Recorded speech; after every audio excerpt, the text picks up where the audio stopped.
Hi hello నమస్తే. నేను మీ కౌండిన్య. మొత్తానికి తెలంగాణ ఫిర్యాదు ఎమ్మెల్యేల మీద హైకోర్టులో విచారణ ప్రారంభమైంది. ఆ విచారణ ప్రస్తుతం జరుగుతుంది. ఏదైతే 9 మంది బీఆర్ఎస్ ఎమ్మెల్యేలు కాంగ్రెస్ పార్టీలోకి మారారో వారిని అనర్హులుగా ప్రకటించాలని బీఆర్ఎస్ పార్టీ అదేవిధంగా బీజేపీ పార్టీలు కూడా పిటిషన్లు దాఖలు చేశాయి. ఆ ఎమ్మెల్యేలు పార్టీ మారలేదని ఇప్పటికే స్పీకర్ విచారణ చేసి తన నిర్ణయాన్ని కూడా ప్రకటించడం జరిగింది.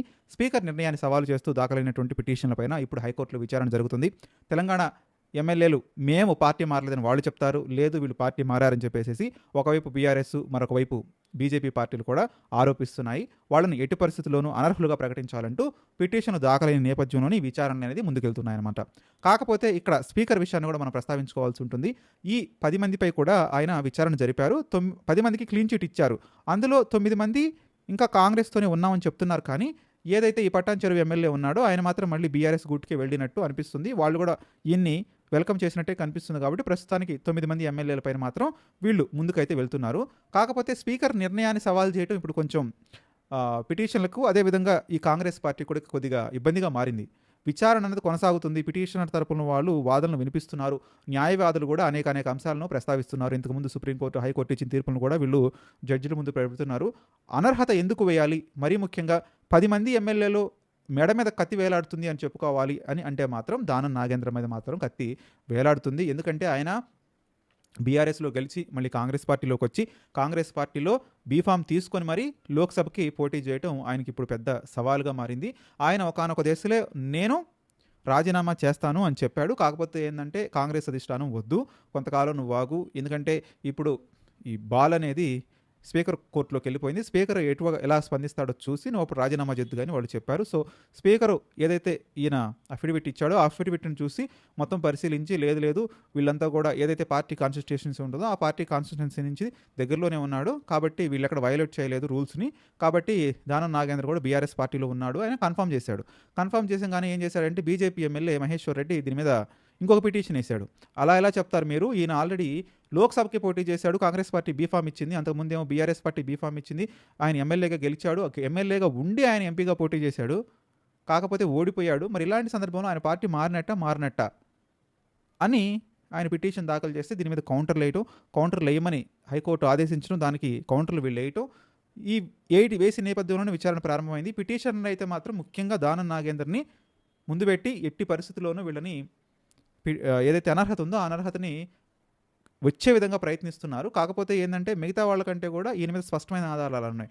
డిస్క్వాలిఫై చేయడానికి కొద్దిగా ఛాన్సెస్ అయితే ఉన్నాయి. ఒకవేళ డిస్క్వాలిఫై చేసినా కానీ మళ్ళీ వీళ్ళు హైకోర్టు నుంచి సుప్రీంకోర్టు మెట్లెక్కేటువంటి అవకాశం ఉంది. బేసిక్గా ఇదేంటంటే అసెంబ్లీ స్పీకర్ పరిధిలో ఉంటుంది ఈ ఫిరాయింపుల అంశం అనేది. ఇప్పుడు ఆ అసెంబ్లీ స్పీకర్ ఏదైతే ఆయన నిర్ణయం ప్రకటించాడో ఆ నిర్ణయం మీద హైకోర్టు డెసిషన్ చెప్పాలి. అది ఎలా డెసిషన్ చెప్పాలి, ఉన్నటువంటి ప్రూఫ్స్ ఆధారంగా డెసిషన్ చెప్పాలి.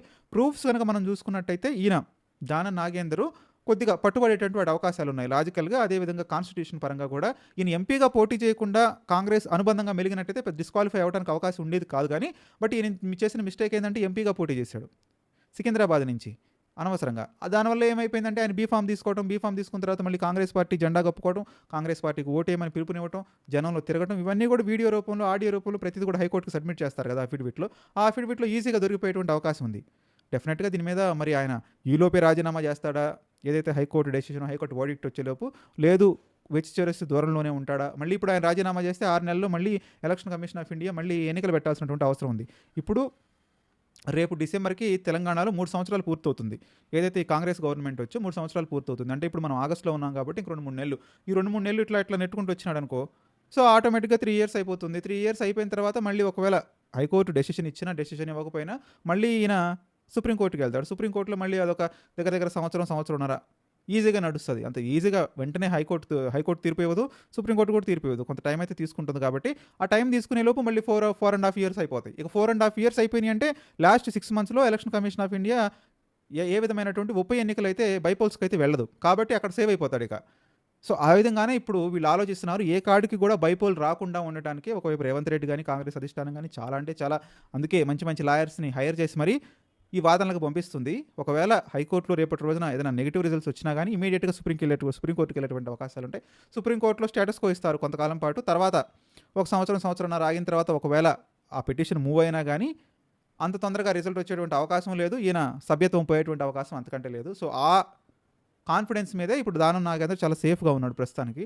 ఒకవేళ ఈయన అనుకున్నట్టు కాకుండా హైకోర్టు తొందరగా మూవ్ చేసి, సుప్రీంకోర్టు తొందరగా మూవ్ చేసి డిస్క్వాలిఫై ప్రకటిస్తే మాత్రం అప్పుడు చాలా ఇబ్బంది పడతాడు దానం నాగేంద్ర. ఇక తప్పనిసరిగా బైపోల్స్కి వెళ్లాల్సినటువంటి అవసరం ఉంది. మరి అప్పుడు ఏం చేస్తారు అనేది చూడాలి. సో మొత్తానికైతే దానం నాగేంద్రకి ఉచ్చు అయితే మాత్రం బిగుస్తుంది. మరి అది ఏ స్థాయిలో ఉంటుందనేది ఒక ఒక వారం 10 రోజుల్లో మనకు క్లారిటీ అయితే వచ్చేటువంటి అవకాశాలు ఉంటాయి. మీరు కూడా మీ ఎప్పుడైనా కామెంట్ రూపంలో తెలియజేయడానికి ప్రయత్నించండి.